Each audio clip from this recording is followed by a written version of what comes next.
దేవుని వాక్యంలోకి మనం వెళ్ళిపోదాం. మనం నేర్చుకుంటున్న విషయాల నుంచి ఒక్కసారి తీద్దాం. రోమియోలు రాసిన పత్రిక 14వ అధ్యాయం 8వ మాట.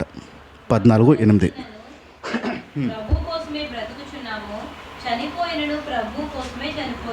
మనం బ్రతుకుతున్న దేవుని కోసము బ్రతుకుతున్నాము. చనిపోవాల్సి వచ్చినా మనము దేవుని కోసమే చనిపోవాలి. కాబట్టి మనం బ్రతికిన చనిపోయిన ప్రభువారమయ్యి ఉన్నాము. ఇప్పుడు చూడండి, బ్రతికిన దేవుడి కోసమే, చనిపోయిన దేవుడి కోసమే. బ్రతుకున్నప్పుడు మాట్లాడతాడు వీడు క్రైస్తవుడు, క్రిస్టియన్స్ వీళ్ళు అని, దేవుడు వారు అని. చచ్చిపోతే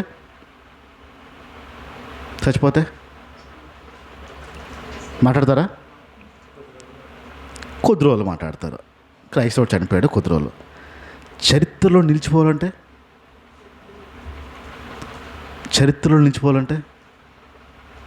ఇప్పుడు రీసెంట్గా జరిగింది ప్రవీణ్ గారిది.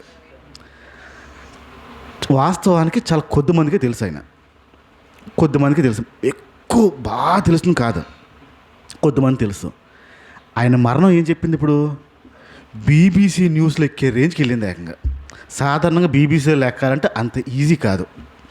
బీబీసీ న్యూస్లో పడాలంటే దానికి ఒక స్టాండర్డ్ ఉండాలి, ఒక క్వాలిటీ ఉంటుంది తప్ప బీబీసీలోకి ఎక్కరు.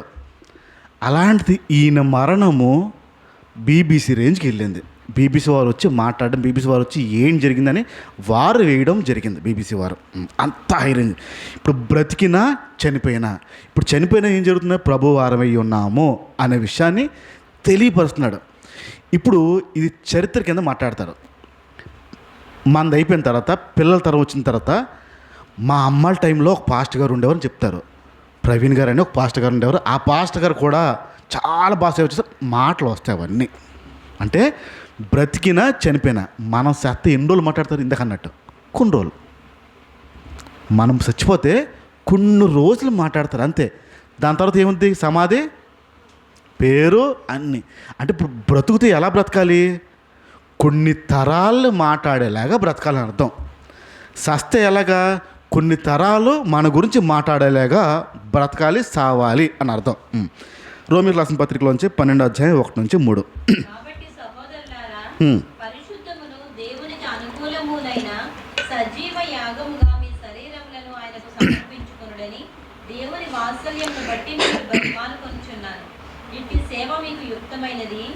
మీరు ఈ లోక మర్యాదను అనుసరింపక ఉత్తమమును అనుకూలమును సంపూర్ణమునై ఉన్న దేవుని చిత్తమేదో పరీక్షించి తెలుసుకున్నట్లు మీ మనస్సు మారి నూతనమౌట వలన రూపాంతరం పొందండి. రైట్. ఇక్కడ మన శరీరాల్ని సజీవ యాగంగా అప్పచెప్పుకోవాలి. అది పరీక్షించుకొని మనం కొన్ని పరీక్షలు నేర్చుకుంటూ వచ్చాము. మన శరీరాలని, మన జీవితాలని దేవుడికి అప్పచెప్పుకుంటున్నామా లేదా అనే విషయాన్ని మనం నేర్చుకున్న విషయాలు. ఈరోజు ఇంకొక అంశము నేర్చుకున్న కొత్త అంశము. ఒక పిల్లోడు ప్రార్థన అయిపోయిన తర్వాత, ప్రేయర్ అయిపోయిన తర్వాత కూర్చుని ఉండగా దగ్గరికి వచ్చి నిలబడి నా వైపు చూస్తున్నాడు. ఏదో చెప్పాలనుకుంటున్నాడు అనే విషయం అర్థమవుతుంది. ఏదో చెప్పాలనుకుంటున్నాడు అని అర్థమై సరే ఆడికాడి చెప్తే ఆగుదోలే అని ఆగాను. ఈ లోపల సరే ఎందుకు నిలబెట్టాడని, ఎరా ఏంటి చెప్పాలా అన్నాడు. ఫస్ట్ తల్లిలో ఊపాడు. అన్నాడు. ఏం లేదా అన్నాడు. చెప్పాలన్నాడు. మళ్ళీ చెప్పు ఏంటో అన్నాడు. ప్రార్థన చెయ్యాలన్నాడు. దేని గురించా అన్నాడు. మా డాడీని సైకిల్ కొనమంటే కొనట్లే, మా ఫ్రెండ్స్ అందరికి సైకిల్ ఉంది, మా డాడీని కొనమంటే కొనట్లే, ప్రార్థన చేయండి అన్నాడు. ప్రార్థనేనా అన్నాడు. అన్నాడు. మా డాడీకి కూడా మీరు ఒక మాట అన్నాడు. ప్రార్థన చెయ్యాలా మీ డాడీ చెప్పాలా అని అడిగాడు. ఏది కావాలి అడిగాడు. ఇప్పుడు నేను చెప్పాను ఫస్ట్ వేసింది ఎరా, ఇలా వస్తే ఇటు సెట్ అవుతాడని ఆడ బుర్రాడిది. డైరెక్ట్గా డాడీకి చెప్పండి అనగలడా? అనలేడు. ఎందుకు? మీ డాడీ నువ్వు చెప్పాలని నేను చెప్తాను.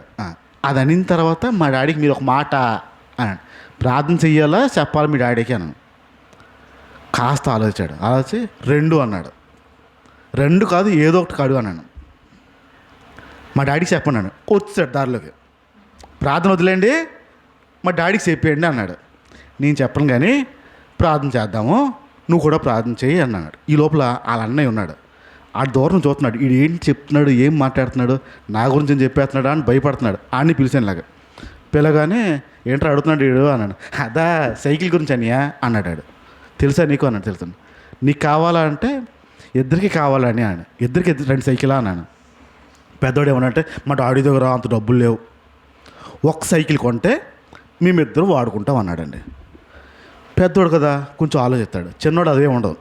పెద్దోడు కాబట్టి మా నాన్న దగ్గర డబ్బు ఉందో లేదో, కొనగలుగుతాడో లేదో ఇవి ఆలోచిస్తాడు. ఒక సైకిల్ చాలని ఇద్దరు మేము వాడుకుంటాము అన్నాను. ఎరా అవునా అన్నాను. చిన్నోడు కూడా తల్లిలో ఊపాడు. సరే అయితే ప్రార్థన చేద్దాం ఆ విషయాల్లో అన్నాను. సరే అని చెప్పి ఆయన పంపిస్తాం. అన్నయ్య ప్రార్థన చేస్తాడని ధైర్యంతో వాళ్ళు వెళ్ళిపోయారు. చిన్నోడు ధైర్యం అంటే ఖచ్చితంగా మా నాన్న చెప్తాడు అని ధైర్యం ఆడదు. ఆడ ఆ ధైర్యం తెలిపి ఈడి ధైర్యం తెలిపాడు. వాళ్ళ నాన్నకు ఒక మాట చెప్పాను, అడుగుతున్నారు ఏంటి పిల్లలు అని. అదే అన్నయ్య చూస్తున్నాను, కొంటాను, ఈ నెలలో జీతం వస్తుంది, జీతం రాగానే కొంటాను అని చెప్పాడు. అయితే ఒక పని చేయి, అన్నయ్య ఏదో ప్రార్థన చేయమన్నాడు, నేను కూడా ప్రార్థన చేస్తున్నాను రా, అదేంటో నాకు చెప్పలేదని చెప్పాను. వాళ్ళ నాన్న అదే చెప్పాడు, ప్రార్థన చేయమన్నారు నేను చేస్తున్నాను అని చెప్పాడు. ఆ నెల వచ్చింది, జీతం వచ్చింది, సైకిల్ తెచ్చాడు వాళ్ళ నాన్న. గెంతులు పిల్లలు, ఏసై మా ప్రార్థన వినిసాడు, ఏసై మా ప్రార్థన వినిసాడు చెప్పి గెంతులు. ఇంకా ఆ సోమవారం రోజు సైకిల్ తొక్కడం ప్రారంభించారు అన్న తమ్ముళ్ళు ఇద్దరు. ఆదివారం వచ్చారు. పెద్దోడు మూతి చిట్లిపోయింది, ఇక్కడ పెదం చిట్లిపోయింది. ఇక్కడ టేప్ వేసుకుని ఇలా గొడ్డమొక్క అడ్డు పెట్టుకుని చర్చకొచ్చాడు. ఏంటి జలుబా ఏంటి అని పిలిచాను. చూస్తే ఇక్కడ చిట్లిపోయి ఉంది. ఏంట్రా ఇలా అయిపోయింది అన్నాను. ఏం మాట్లాడలే. చిన్నోడు ఆయన పిలవగానే అలా లోపలికి వెళ్ళిపోయాడు. ఆయన పిల్లన్నాను. నేను అనుకున్నాను సైకిల్ మీరు అనుకున్నట్టే పడిపోయి ఉంటాడు ఆయన. సైకిల్ ఇవ్వలేదని చెప్పి ఇద్దరు కొట్టుకుని చిన్నోడు మూతి పగలు కొట్టాడు. ఇద్దరికిద్దరు గొడవ ఆడుకుని చిన్నోడు పెద్దోడు మూతి మీద గుద్దాడు. నాకివ్వ సైకిల్ అని చెప్పి. కొనక ముందు ఏమన్నారు ఇద్దరు, ఒక్క సైకిల్ చాలు మేమిద్దరు పంచుకుంటాం అన్నారండి. వచ్చిన తర్వాత నేను వాళ్ళ నాన్న ఇలా తలపట్టున ఉన్నాడు. సైకిల్ గ్యాప్ దొరకట్లేదు, తాళాలు వేసుకుని దాహేస్తున్నారంట ఇద్దరును. సైకిల్ తాళాలు వేసి దాహేస్తున్నారంట. ఆడు తొక్కేస్తాడేమో ఈడు తొక్కేస్తాడేమో అని ఇద్దరు కొట్టేసుకుంటున్నారన్న, ఏం చేయాలో అర్థం అవ్వట్లేదు అన్నాడు. ప్రారంభంలో రాకముందు పంచుకుంటాము అన్నారు. పంచుకుంటాము అన్న ఆ ఇద్దరు అన్న తమ్ముళ్ళు కొట్టుకోవడం ప్రారంభించారు. ఫైటింగ్ మొదలైంది. మీరు ఎప్పుడైనా పంచుకున్నారా?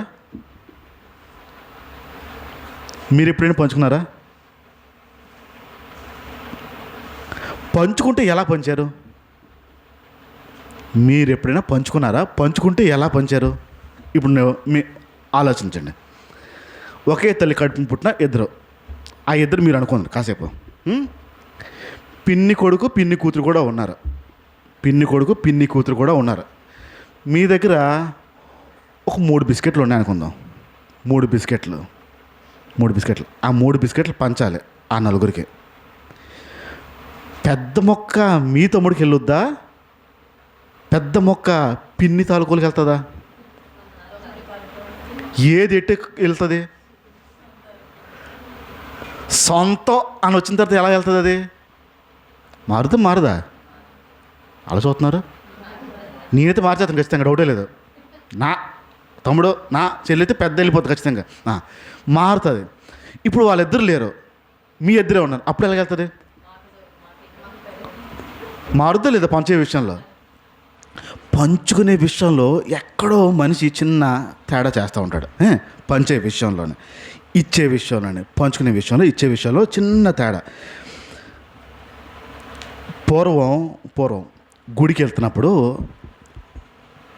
పలానా రోజు గుడికి వెళ్ళాలి, పలానా రోజు వెళ్దామని కుటుంబం అంతా వెళ్తున్నప్పుడు పిల్లలుగా మేము చేసేవాళ్ళు అంటే తయారైపోయిన తర్వాత నీట్గా స్నానం చేసిన తర్వాత ఫస్ట్ అమ్మను కానీ నాన్న కానీ డబ్బులు ఇవ్వమని అడగదు. డబ్బులు ఇవ్వండి అనేవాళ్ళు, చిల్లర ఇచ్చేవారు.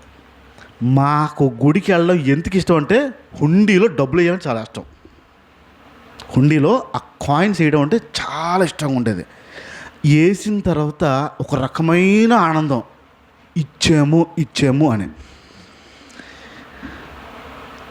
ఈ ఇవ్వడం అనే దగ్గర కొంచెం ఆలోచండి. ఈ ప్రారంభంలో మీరు వింటే నేను ఆఖరిలో ఏం మాట్లాడదో మీకు అర్థమవుతుంది. మళ్ళీ చెప్తున్నాను, ప్రారంభంలో చెవులు రెక్కించి వెంటనే నేను ఆఖరిలో విషయం ఏం చెప్తున్నానో అర్థమవుతుంది. గుడికి వెళ్తున్న టైంలో ఇవ్వడం అనేది మేము నేర్చుకున్నాం ఇవ్వాలి అని. అక్కడ ఎలా ఉంటుంది అంటే హుండీ ఒకటి ఉంటుంది, పంతులు గారు పళ్ళెం ఒకటి ఉంటుంది. హుండీ వేరు, పళ్ళెం వేరు. హారతి ఇచ్చిన తర్వాత పంతులు గారు దాంట్లో కూడా వేస్తారు. అవి చూసి 2 అడగడం ప్రారంభించాం. 2 కాయిన్స్ ఇవ్వండి అని. ఒకటి అది, ఒకటి ప్లేట్లో. అడిగాను, హుండీ ఏంటి, ఇదేంటి, 2 సార్లు ఎందుకు ఇవ్వాలి అని అడిగితే చెప్పారు, హుండీలో ఉన్నది గుడి నుంచి వెళ్ళాలి అంటే, హుండీలో ఉన్నది గుడి నుంచి బయటికి వెళ్ళాలంటే ఆ హుండీలో డబ్బులు. ప్లేట్లు ఏంటంటే పూజారి గారికి, పంతులు గారికి ప్లేట్లు సొంతం. దాంట్లో ఇంక ఎంత పడినా ఎంత వేసినా పూజారి గారికి వెళ్తారు, అది గుడికి వెళ్తారు. రైట్. ఇక్కడ అది వేస్తున్నప్పుడు మాకు ఒక ఆనందం. చిన్నప్పుడు మీరు వేసారో తెలియదు కానీ ట్రైన్లోంచి గోదావరి బ్రిడ్జ్ దాటుతా ఉంటే వేసారా? ఒకసారి ఎంతమంది వేసారా చేతులు? ట్రైన్ గోదావరి వస్తుందని కానీ డబ్బులు పిల్లలందరూ అడిగి వేయడం స్టార్ట్ చేసేవారు. గోదావరి నదిలో కాయిన్స్ వేయాలంటే ఒక ఆనందం. ఆ బ్రిడ్జ్ రాగానే కాయిన్స్ అందరూ గల్లు అని వేసేవారు. ఎందుకు వేస్తారు తెలుసా?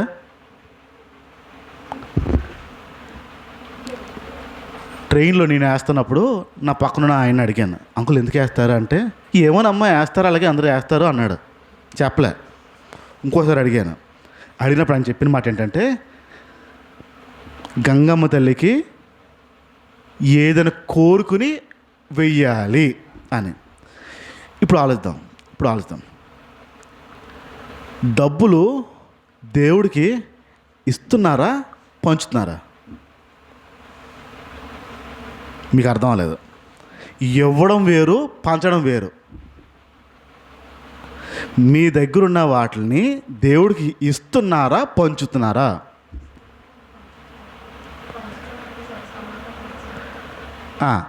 పంచడం అంటే సరి సమానంగా పంచాలి. ఇవ్వడం అంటే ఈ రెండింటికి తేడా చెప్తాను. ఫస్ట్ ఈ గోదావరి నదికి వచ్చేయండి.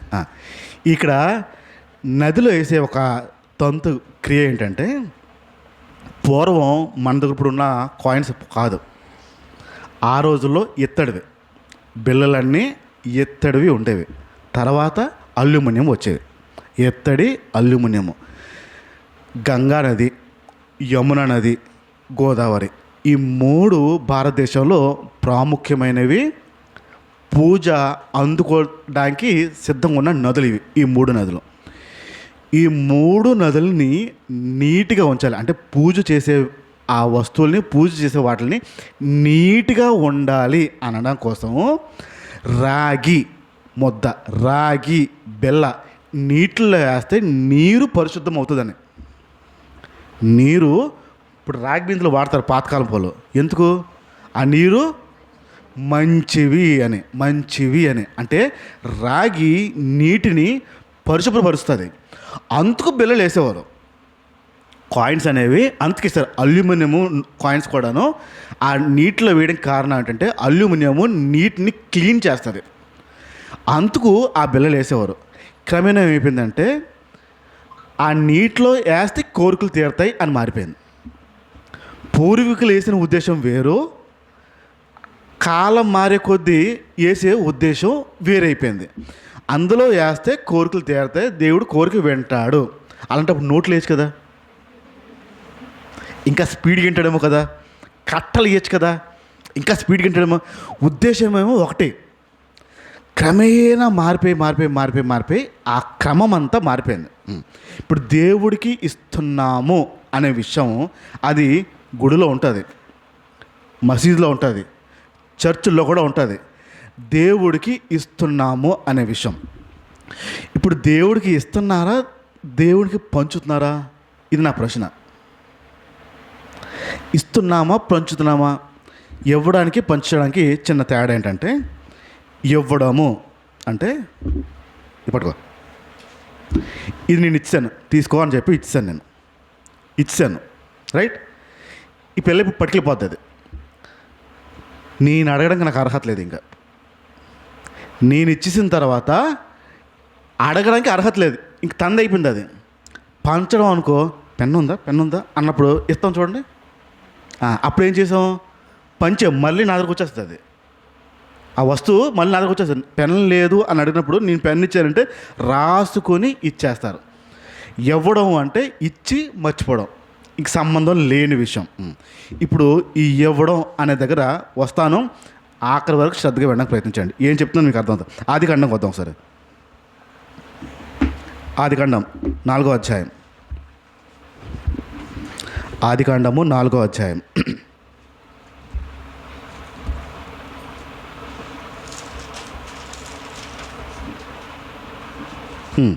మొదటి నుంచి ఒకసారి చూడండి.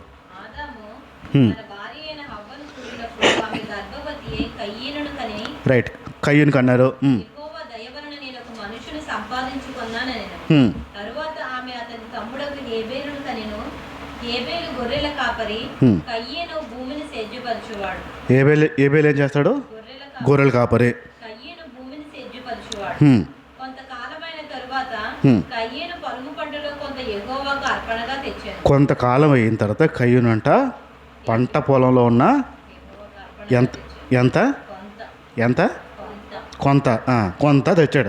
హేబేలు కూడా తన మందలో తొలిచూలున పుట్టిన వాటిలో క్రొవ్విన వాడిని కొని తెచ్చాను. రైట్, హేబేలు కూడా తెచ్చాడు, కయ్యూను కూడా తెచ్చి ఎవరికి ఇచ్చారు?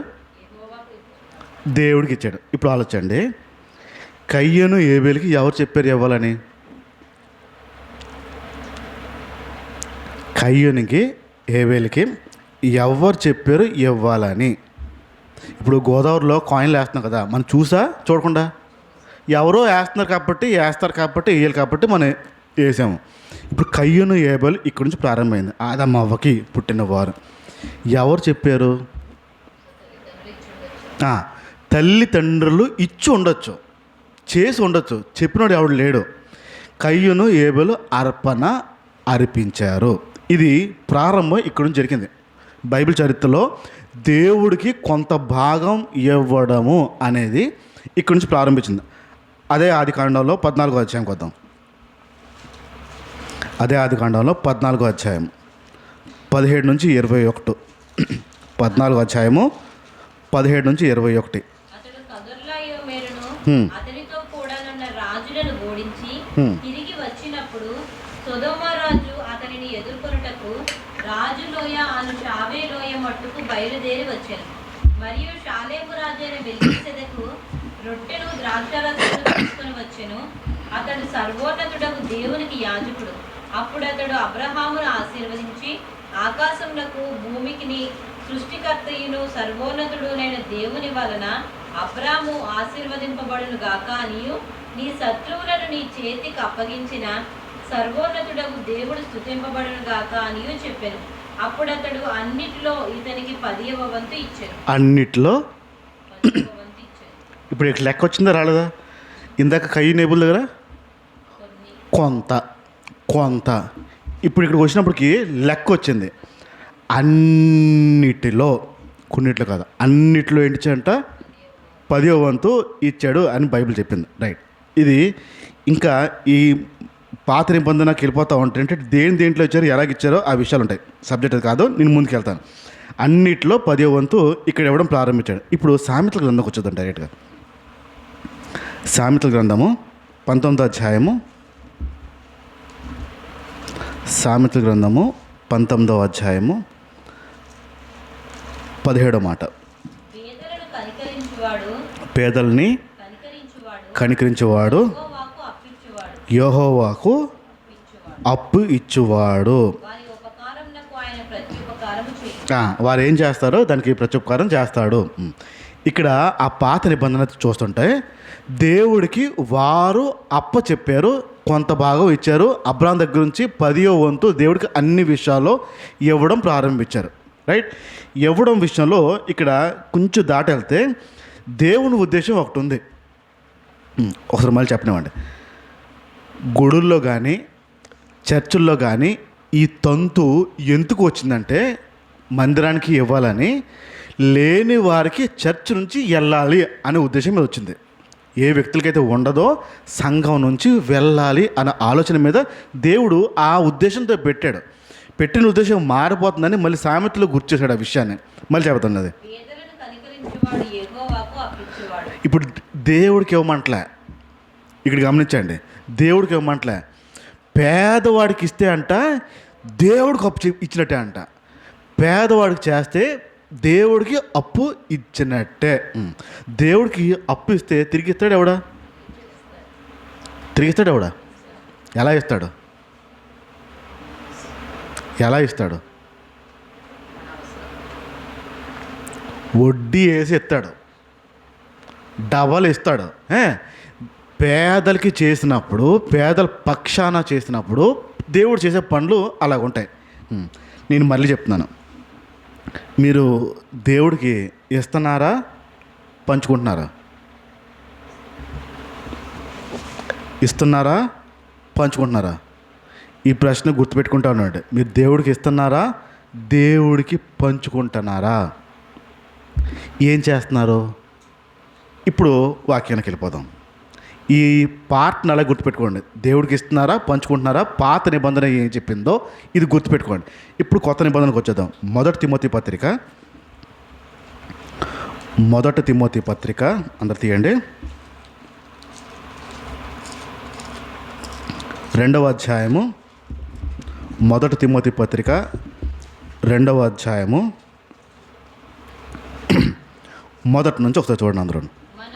మనము సంపూర్ణమైన భక్తి, మాన్యతయు కలిగి నెమ్మదిగాను సుఖముగాను బ్రతుకు నిమిత్తము అన్నిటికంటే ముఖ్యముగా మనుషులందరి కొరకును. ఆగండి, మళ్ళీ చదవండి ఫస్ట్ నుంచి. మనము సంపూర్ణమైన భక్తి చేయాలన్నా, ఉండాలన్నా నెమ్మదిగాను సుఖంగాను బ్రతకాలంటే అన్నిటికంటే ముఖ్యంగా ఎవరు? కొందరు కాదా? నా వాళ్ళు కాదా? క్రైస్తవులు కాదా? మా చర్చోళ్ళు కాదా? మా పుట్టింటోళ్ళు కాదా? మా వాళ్ళు కాదా? ఏమంటున్నాడు ఇప్పుడు? ఎవరు చెప్తున్న మాట ఇది? దేవుడు చెప్తున్న మాట. మనుషులు అందరి కొరకు, రాజుల కొరకు, అధికారులందరి కోసం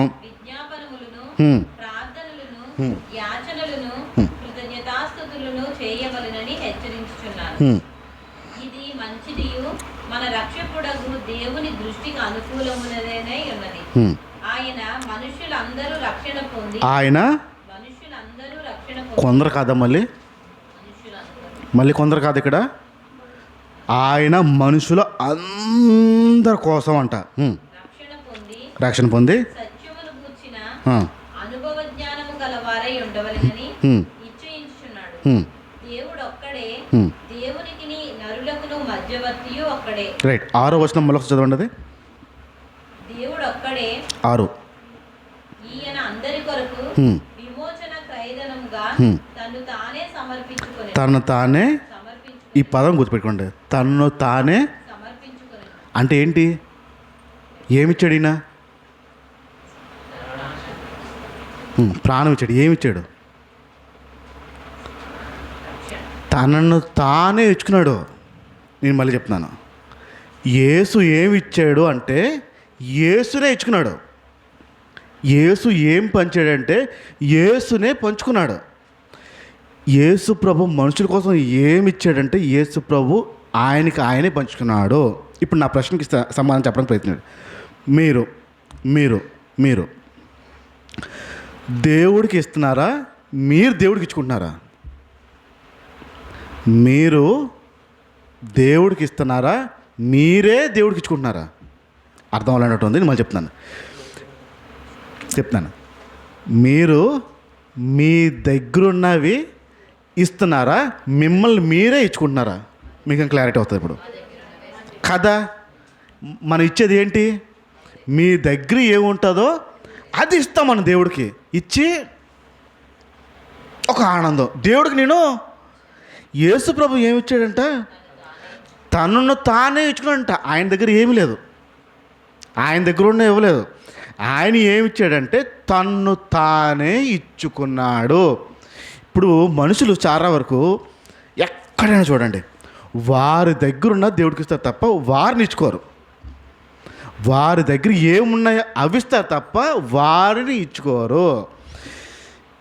చాలా వరకు పొరపాటు చేసేది, ఒక భ్రమలో బ్రతికేది ఏంటంటే నేను దేవుడికి ఇచ్చాను అని ఒక ఆనందంలో బ్రతికేస్తారు, సంతోషంలో బ్రతికేస్తారు. మీ దగ్గర ఉన్నది ఇచ్చారు కానీ మిమ్మల్ని మీరు ఇచ్చుకోలేదు. ఇప్పుడు ఆలోచిద్దాం, మీ దగ్గర ఉన్నది మీ దగ్గరికి వచ్చిందంటే మీదా దేవుడిది? అది అంటే ఎవరిది ఎవరికి ఇచ్చినట్టు? ఎవరిది ఎవరికి ఇచ్చి ఆనందపడుతున్నట్టు? దేవుడిది దేవుడికి ఇచ్చి ఆనందపడిపోతున్నా, నేను ఇచ్చాను ఆయన కదా. ఇప్పుడు యేసు ప్రభు తన తానే అందరి కోసం అంట, భూమి మీద ఉన్న ప్రతి ఒక్కరి కోసం తన తానే చెప్పుకున్నాడు, ఇచ్చేసాడు పూర్తిగా. ఇప్పుడు ఇద్దామా, నా మాట వినండి, ఇద్దామా పంచుకుందామా, ఈ రెండు పదాలు గుర్తుపెట్టుకోండి. మీరు అందరి కోసం ఇచ్చుకుంటారా, అందరి కోసం పంచుకుంటారా? అందరి కోసం పంచుకుంటారా, కొందరికే పంచుకుంటారా? అందరి కోసం మిమ్మల్ని మీరు పంచుకుంటారా, కొందరి కోసం మిమ్మల్ని మీరు పంచుకుంటారా? ఇది నా ప్రశ్న. ఇప్పుడు ఆలోచిస్తాం, మీ ఇంట్లో వాళ్ళకి చెయ్యాలి, కొంచెం కష్టం ఉన్నా కొంచెం నొప్పి ఉన్నా చెయ్యాలి అంటే మిమ్మల్ని మీరు త్యాగం చేసి చేస్తారా, మానేస్తారా? చేస్తారు. బయట వాళ్ళకి ఇప్పుడు పక్కింట్లోనో ఎదురింట్లోనో ఎక్కడో ఏదో ఫంక్షన్ ఉంది, నువ్వు కూడా ఒక రా చెయ్యి వండాలి అని ఒక 50 మందికి 100 మందికి అన్నారు. అదే రోజు నడువు నొప్పి ఉంది బాగా, సాకు చెప్తారా, వెళ్ళిపోతారా? అదే సాకు కదండి, పండ్లేండి. నడువు నొప్పి నిజమే, వాస్తవమే. వెళ్తారా, మాంతారా? అప్పుడు మమ్మల్ని మనం పంచుకోవడానికి కొంచెం కష్టం. మీ ఇంట్లో పని చేస్తారా, మానేస్తారా? అమ్మా అయ్యా అని ఖచ్చితంగా అంటే పంచుకోవడం, కొందరికి పంచుకుంటున్నారు, కొందరికి ఈయన ఏం చేశాడంట యేసు ప్రభు అందరి నిమిత్తం ఆయనే చెప్పేసుకున్నాడంట, పంచేసుకున్నాడంట, ఇంకేమీ మిగల ప్రతి ఒక్కడి కోసం. నా ప్రశ్న గుర్తుపెట్టుకోండి, ఇవ్వడం వేరు, పంచుకోవడం వేరు. అందరికీ పంచుకుంటామా, కొందరికే పంచుకుంటామా? ఇది నా ప్రశ్న.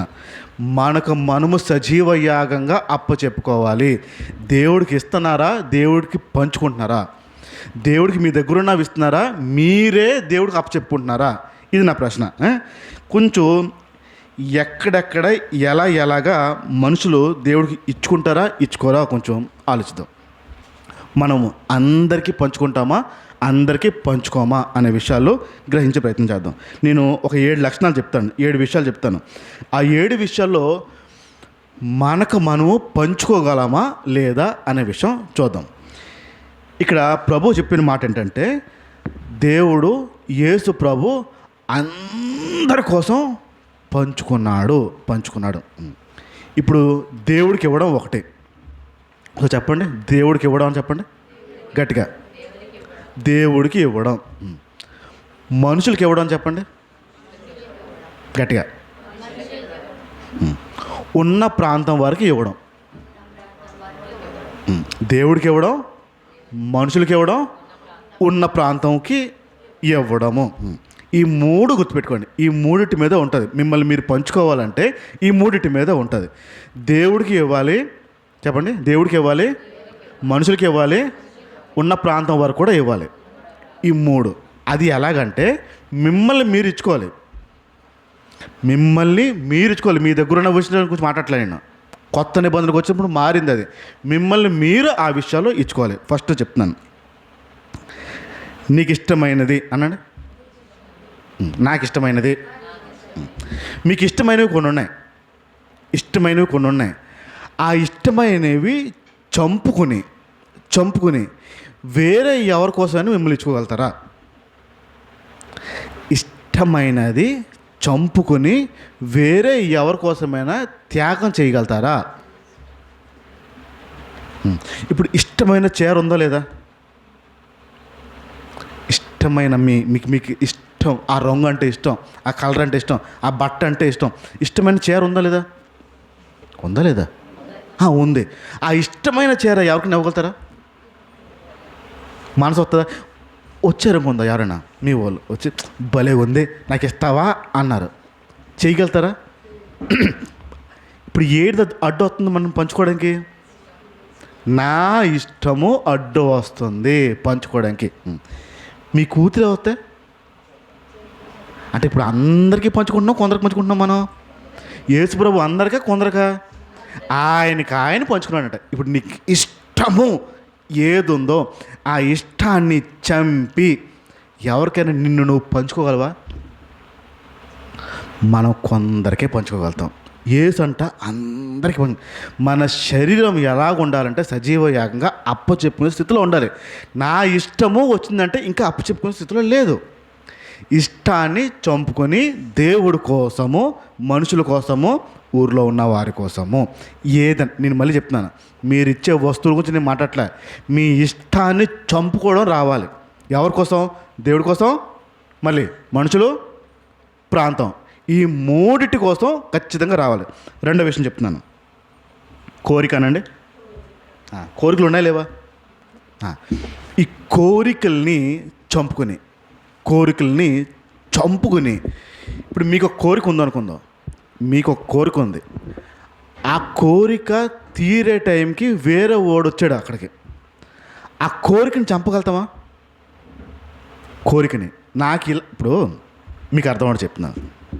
మా చర్చిలో ఒక ఆవిడ వాళ్ళ అబ్బాయిని తీసుకొచ్చి చెప్పింది ఒక విషయాన్ని. అంతా మాట్లాడుతూ అస్సలు మాట్లాడట్లేదు, అల్లరి చేస్తున్నాడు, గొడవలు చేస్తున్నాడు, ఇంటి మీద గొడవలు తీసుకొచ్చేస్తున్నాడు, ప్రార్థన చేయండి బాబు అని చెప్పి ప్రార్థన చేయమని చెప్పిన తర్వాత ప్రార్థన చేశారు. సెట్ అయ్యాడు అబ్బాయి, అన్నయ్య సెట్ అయ్యాడు, కొంచెం బాబు సెట్ అయిన తర్వాత సెట్ అయ్యాడండి, నెమ్మది అయ్యాడండి, కొంచెం గొడవ చేయట్లేదండి, బాగానే ఉంటున్నాడండి అని సాక్ష్యం చెప్పింది. ఆఖరి ప్రార్థన చేసేయండి అని చెప్పి అన్నారు. ఆఖరి ప్రార్థన, దేవుడు నా ప్రార్థన ఆఖరి ప్రార్థన చేసేయండి, వీడిని వేరే ఊరు పంపిస్తున్నాను చదివించడానికి, ఇక్కడ ఉంచను అని చెప్పి అలా అమ్మ అన్నది. అన్న ప్రార్థన చేస్తుండగా అమ్మ ఊరు పంపొద్దు అన్నాడు. ఊరు పంపొద్దు అన్నాడు. ఏమండి అని అడిగింది. వీడి పట్ల దేవుడు ఆలోచన వేరేగా ఉంది, వీడిని ఇక్కడే ఉంచండి, దేవుడు వీడిని వాడుకుంటాడు త్వరలో, వీడిని పంపొద్దు అన్నారు. మొహం అలా పెట్టేసింది ఆవిడ, ఒకలా అయిపోయింది ముఖం. ఆనందం కాస్త కొంచెం దుఃఖం వచ్చేసింది.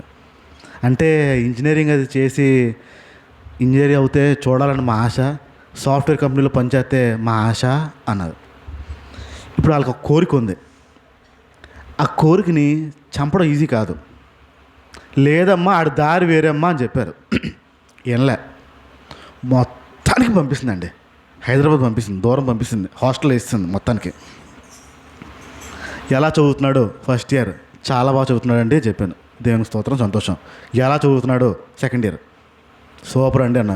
ఎలా చదువుతున్నాడు? థర్డ్ ఇయర్ చాలా బాగా అండి అని చెప్తా అవుతుంది. 3 సంవత్సరాలు అయిపోయింది, 4 సంవత్సరాలు అయిపోయింది. ఎలా చదువుతున్నాడు అని అడిగిన తర్వాత ఏడుతూ చెప్పింది, 4 సంవత్సరాల్లో ఒక్కసారి కూడా కాలేజ్కి వెళ్ళదంటాడు. 4 సంవత్సరాల్లో ఒక్కసారి కూడా కాలేజ్కి వెళ్ళలేదంట అని ఏడుతూ చెప్తుంది. మరి ఫీజు అంటే ఆ ఫీజు అంతా తీసుకుని జలసాగా తిరుగుతూ, ఊర్ల మీద తిరుగుతూ, బండి మీద తిరుగుతూ ఉన్నాడు. ఆ 4 సంవత్సరాలు మమ్మల్ని మోసం చేశాడు. ఇప్పుడు ఆలోచించండి, ఆవిడకు ఒక కోరిక ఉంది కొడుకు మీద, తప్పులేదు, కోరిక ఉంది. తన కొడుకు కోసం ఆ కోరికను చంపగలిగిందా దేవుడి కోసం? మళ్ళీ చెప్తున్నాను, మనల్ని మనం ఇచ్చుకోవాలంటే దేవుడికి 2 ఎవరికి? మనుషులకి. 3 ఉన్న ప్రాంతంలో ఇవ్వగలిగిందా కోరికను చంపి? యేసు ప్రభుకి ఏం ఉండు అంటారా? యేసు ప్రభుకి ఏం ఉండు అంటారా? ఆయన కూడా మనకలాగే సామాన్యుడు అని చెప్తుంది బైబిల్. మనకలాగే జీవించాడు అని చెప్తుంది. అవన్నీ ఏం చూస్తున్నాడు ఆయన?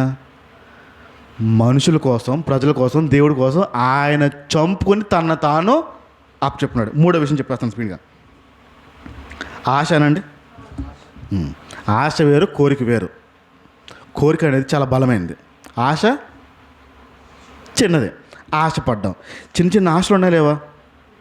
చిన్న చిన్న ఆశలు ఉంటాయి, చిన్న చిన్న అలా అవుతే బాగుంటుంది, ఇలా అవుతే బాగుంటుంది, ఇలా అవుతే బాగుంటుంది. ఈ ఆశలన్నిటినీ మర్చిపోయి దేవుని కోసం, ప్రజల కోసం మన అప్పు చెప్పుకోవడానికి ప్రయత్నించాలి. ఆశలని మర్చిపోవడానికి.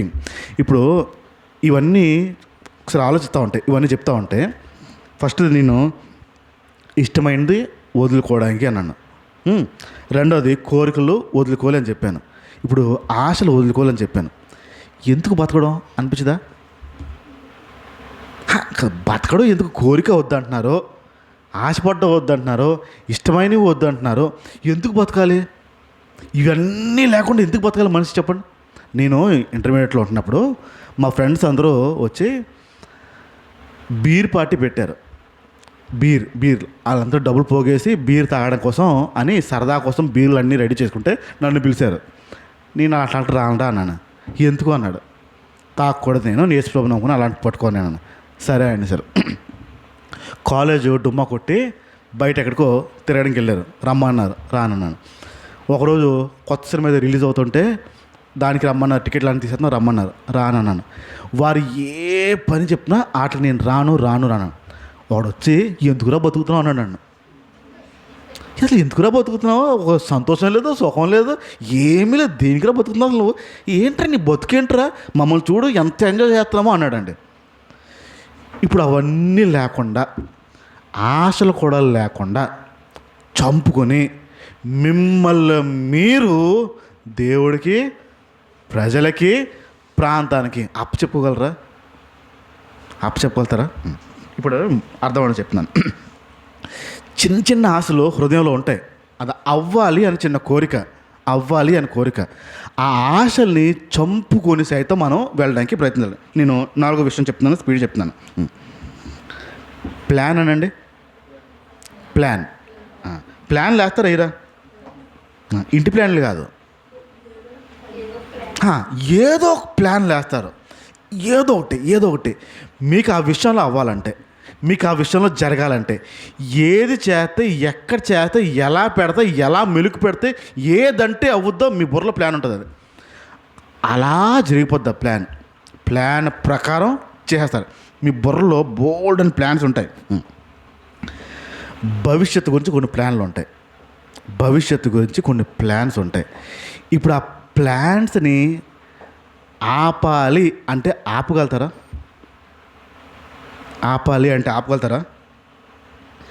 ఆపడం కష్టం. మీ గురించి మీరు, నేను యేసు ప్రభుని నమ్మక ముందు నా ప్లాన్ ఏంటంటే, నా ఆలోచన ఏంటంటే, నా బ్రతుకు గురించి ఆలోచన అంటే, చిన్నప్పటి నుంచి నేను ఈ కీబోర్డ్ నేర్చుకున్నాను, హార్మోనియం నేర్చుకున్నాను, తబలా నేర్చుకున్నాను, గిటార్ నేర్చుకున్నాను. వాయిద్యాలన్నిటి మీద పట్టు ఉంది. నా బుర్రలో ఉన్న ఆలోచన ఏంటంటే, నేను మ్యూజిక్ డైరెక్టర్ అవ్వాలని నా ఆశ. అది నా బ్రతుకు ఒక ప్లాన్ ఏంటంటే, నేను మ్యూజిక్ డైరెక్టర్ అవ్వాలని నా ప్లాన్. యేసు ప్రభుని నమ్మిన తర్వాత, ప్రభుని పట్టుకున్న తర్వాత, బయట ప్రపంచంలో లేనంత ఎక్కువ మ్యూజిక్ ఇక్కడే ఉంది, క్రైస్తవ్యంలో ఉంది. పెద్ద పెద్ద గిటార్లు, పెద్ద పెద్ద డ్రమ్ములు. అమ్మయ్య, కనీసం ఇదైనా అవుతాను అని చెప్పాను. నా లోపల ప్లాన్ స్పష్టంగా దేవుడు మాట్లాడాడు, వీటిని వదిలే అన్నాడు. ఇప్పుడు నా ప్లాన్ అది. ఏది? కనీసం డైరెక్టర్ అవ్వాలి, క్రైస్తవ్యంలోనే పాటలు పాడాలి అనే లోపల ఆశ. వదిలేయమన్నాడు. ఇప్పుడు నా ప్లాన్ వదలడం నాకు చాలా కష్టం అనిపించింది. నాకు అది ఇష్టం, అది గిటార్లు అంటే ఇష్టం, వాయించాలంటే ఇష్టం, కీబోర్డ్లు వాయించాలంటే ఇష్టం, తబలాలు కొట్టాలంటే ఇష్టం. ఇప్పుడు నా కొరకు నేను వేసుకున్న ప్లాన్ని నువ్వు వదలడం ప్రారంభించాలి. మీ కొరకు మీ కొరకు వేసుకున్న ప్లాన్ని మిమ్మల్ని మీరు సజీవయాగంగా అప్పచెప్పుకోవాలి అంటే వదలడానికి ఇష్టపడతారా, కష్టపడతారా? కష్టమే కదా. యేసు ప్రభు ఆ పని చేశాడండి. ఆయన అప్పచెప్పుకోవడం అంటే ప్లాన్లు కూడా సమాధి చేయడము. 5వ విషయంకి వస్తున్నాను. ఇది ప్రీ ప్లాన్డ్ అంటారు. ఏంటంటే ఒకసారి అన్నాను, పర్లేదు, ఇంగ్లీష్లో ప్రీ ప్లాన్డ్ అనండి. అంటే ముందుగా ప్రణాళిక వేయడం. ఈ ముందుగా ప్రణాళిక వేయడం అనేది చంపగలుగుతామో లేదా కొంచెం ఆలోచిద్దాం. ఒక కార్యక్రమం మీరు అనుకున్నారు, ఆ కార్యక్రమం మీరు వెళ్ళాలని, బంధువులతో దగ్గర వాళ్ళతో ఆ కార్యక్రమము మీరు ఎప్పటి నుంచో ప్లాన్ చేసుకున్నారు, వెళ్ళాలి వెళ్ళాలి అని. అదే రోజుని దేవుడు ఖచ్చితంగా ఇక్కడ ప్రార్థన కూడుకోమంటున్నాడు అండి, అందరూ కూడుకుందాము అన్నాను. ఖచ్చితంగా రావాలండి, దేవుడు ఏదో మాట్లాడబోతున్నాడు, ఖచ్చితంగా రావాలి అన్నాను. ముందుగా వేసిన ప్లాన్ నెరవేరుతుందా, అప్పటికప్పుడు వేసిన ఈ తెల్ల చొక్కగాడి ప్లాన్ నెరవేరుతుందా? తెల్ల చొక్క ప్లానా ముందు అంటే మాకు బాగా బాగా వెళ్ళకపోతే ఇప్పుడు మనము సజీవ యాగంగా చెప్పగలమా? నా చిన్నప్పుడు మా మామయ్య పాస్టర్ చాలా సంవత్సరాల తర్వాత మా ఇంటికి వచ్చాడు. వచ్చిన తర్వాత నేను అప్పటికి యేసు ప్రభువుని నమ్మట్లేదు. మా ఇంటికి వచ్చిన తర్వాత కేవలం ఒక్కరోజుకి వచ్చాడు. ఒక్కరోజు ఉంటాను, అందరితో గడిపి వెళ్ళిపోతాను అని ఆ ఒక్క రోజు కోసం ఎప్పటి నుంచో ప్లాన్ చేసి మా ఇంటికి వచ్చాడు. అమ్మయ్య, మేనమావ అంటే కొంచెం ఇష్టం ఉంటుంది కదండి అంతేనా. మా మాయ వచ్చాడు అని పొద్దున్న దగ్గరనే ఒక ఫోన్ కాల్ ఏంటంటే, విశాఖపట్నంలోనే మా మాయకు తాలూకా స్నేహితుడు ఉన్నాడు, ఆయన పాస్టరే. బ్రదరు, మీరు వైజాగ్ వచ్చామని విన్నాము, నేను వేరే పని మీద వేరే ఊరు వెళ్తున్నాను, ఈరోజు ఉదయం నుంచి సాయంత్రం వరకు ప్రార్థన ఉంది, మీరు కొంచెం చూసుకుంటారా అని అడిగాడు. రాక వచ్చాడు, మా అందరితో ఉంటాడని వచ్చాడు. ఇప్పుడు మా అందరితో ఉంటాడని మైండ్ ఉంటుంది. ఇప్పుడు అక్కడ ప్లాన్ మారింది, పిలుపు వచ్చింది. ఏం చేయాలి మా ఇప్పుడు? ఏం చేయాలి? వెళ్ళాలి. ఎవరు? పాస్టర్ అయితేనే. విశ్వాసకి ఎటు గాలి అయితే వెళ్ళిపోవచ్చు, ఎటు దారి దొరికితే వెళ్ళిపోలే, మాకేం పర్లేదండి, ఆడే చెప్పుంటాడు లేండి, చూసుకుంటూ వెళ్ళిపోతాడు లేండి. మనం నాకు ఒక రూల్, మీకు ఒక రూలా? నాకు ఒక నియమం, మీకు ఒక నియమమా? ఇది ఎక్కడ కుదురుద్ది? ఇప్పుడు ముందుగా వేసిన ప్లాన్లని సమాధి చేయగలుగుతామా? దేవుడి కోసం, ప్రజల కోసమో, మీరున్న ప్రాంతం కోసం సమాధి అవుద్ది అది? యేసు ప్రభుకి ఎన్నో ఉండుంటాయి, అవన్నీ అణచి తగ్గించి ఆయన అప్పచెప్పినాడు. ఇప్పుడు చెప్తున్న విషయాలు మీకు మీరు అప్పచెప్పకుండా ఉండే విషయాలు, అడ్డొచ్చే విషయాలు, వీటిని సమాధి చేయాలి. ముందుగా వేసానండి ప్లాను, కుదరదు.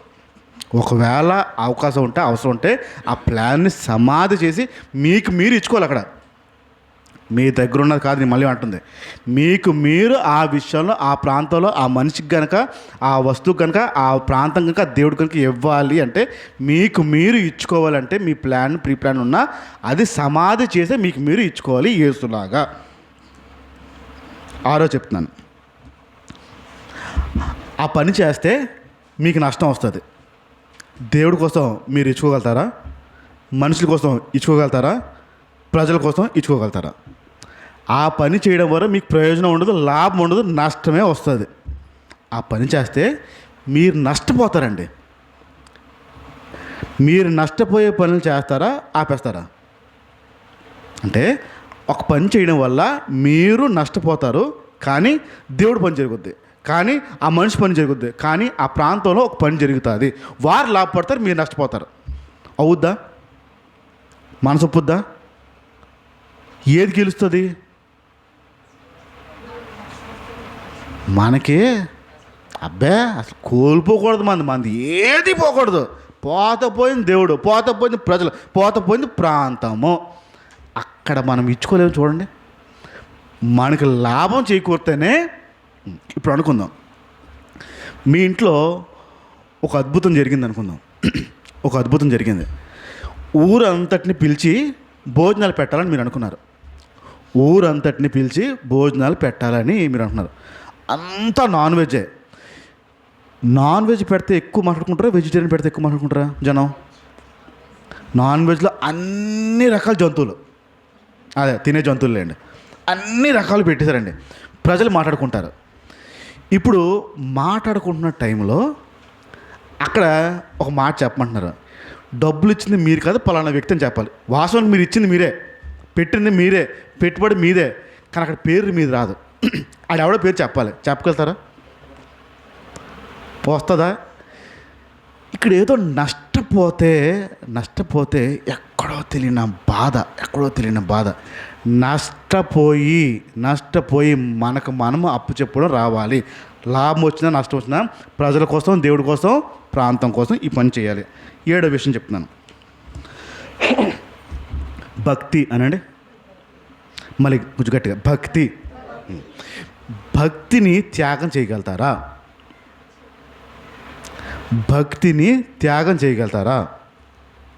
అర్థం అవడం చెప్తున్నాను. ఇప్పుడు ఆదివారం ఇలా కూడుకోవడం భక్తి.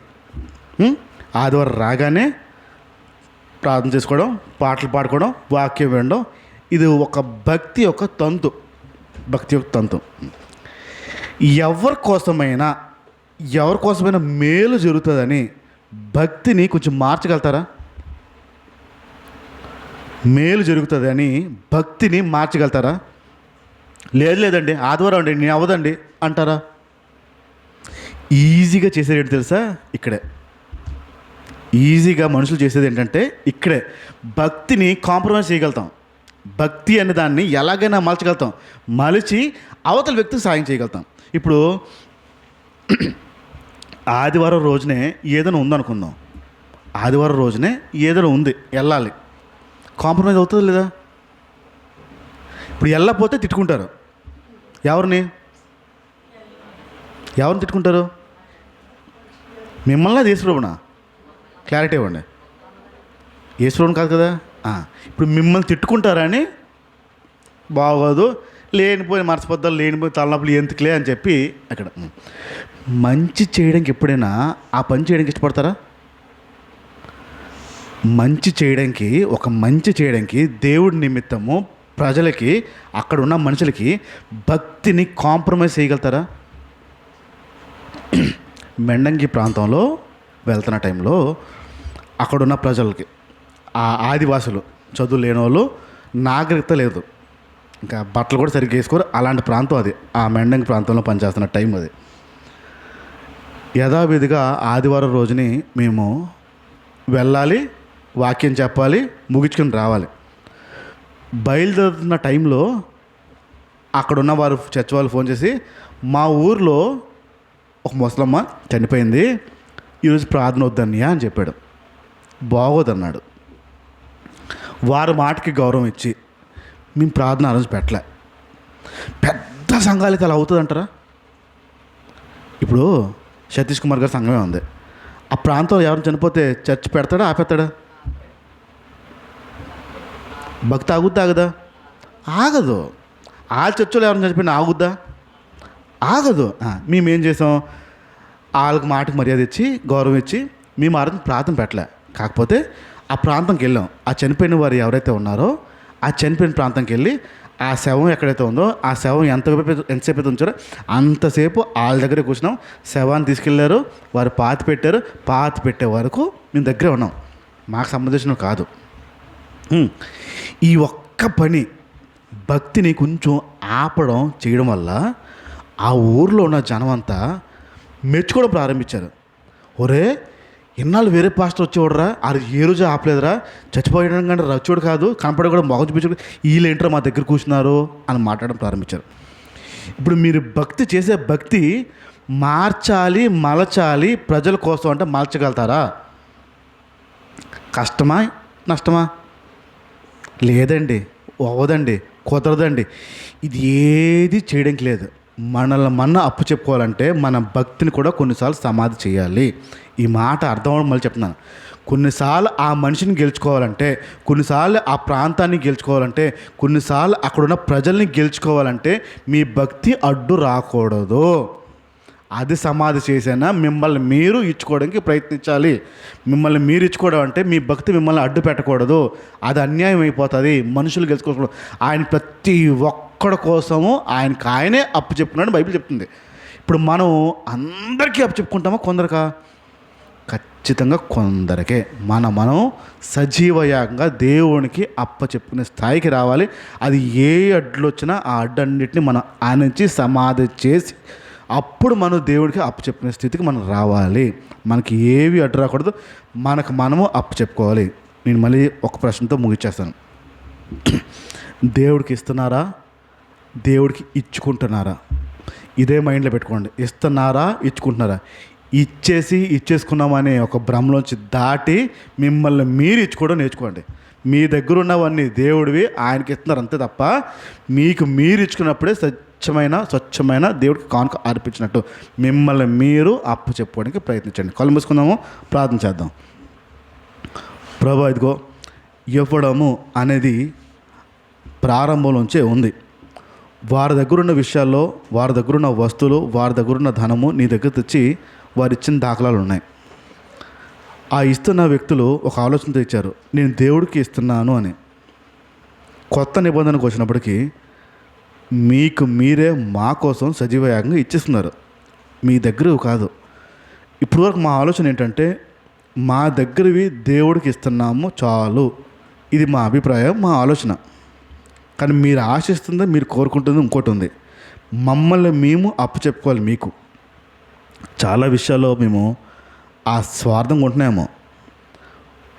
మాకు ఇవ్వడం కొన్నిసార్లు వస్తుంది, పంచడం కొన్నిసార్లు వస్తుంది.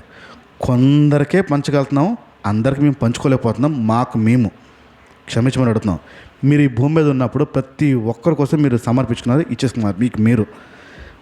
మాకు మేము అలా ఇవ్వలేకపోతున్నామో ప్రజల కోసం, మాకు మేము ఇవ్వలేకపోతున్నామో ఈ ప్రాంతం కోసం, ఇంకెక్కడెక్కడైతే మేము ఇవ్వలేకపోతున్నామో మాతో మాట్లాడిన సూటుగా.